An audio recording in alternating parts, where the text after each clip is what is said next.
কে হচ্ছেন বাংলাদেশ ব্যাংকের নতুন governor?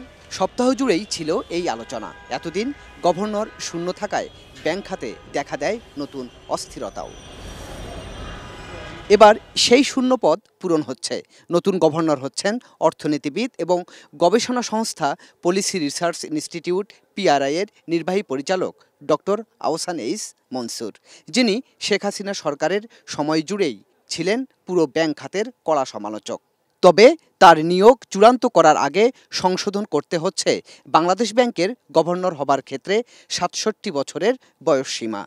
Bangladesh Bank is not run by the governor alone, because I was a governor also. সকালে পরিকল্পনা মন্ত্রণালয়ে এক অনুষ্ঠানে অর্থ ও পরিকল্পনা উপদেষ্টা ডক্টর সালেউদ্দিন আহমেদ জানান, নিয়োগ চূড়ান্ত হবে অচিরেই। কয়েকদিনের কারণ ওটা আছে, এটা একটু সেন্সিটিভ ব্যাপার, ওটা তো এটা ক্যাবিনেটের আমরা আলাপ করবো এটা নিয়ে, গভর্নরের ব্যাপার সেগুলো আমাদের মাথায় আছে। কি রিফর্মটা এখন বলবো না তো, রিফর্মে তো অলরেডি রিফর্ম দেখতে পাচ্ছ। ব্যাংক খাতে তোমরা কি 4জন 5জন গভর্নরের মধ্যে 3জন তো রিজাইন দিয়েছে।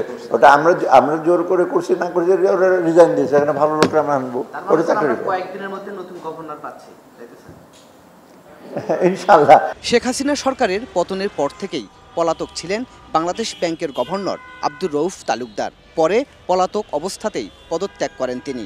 অবশ্য সেজন্য এক সপ্তাহ ধরে গভর্নর শূন্য বাংলাদেশ ব্যাংক। তারপর থেকেই চলে বিভিন্ন ব্যাংকে কর্মকর্তা কর্মচারীদের দুপক্ষের মধ্যে পাল্টাপাল্টি হামলা এবং সংঘর্ষের ঘটনাও। গোলাম কাদের রবু, ATN নিউজ, ঢাকা।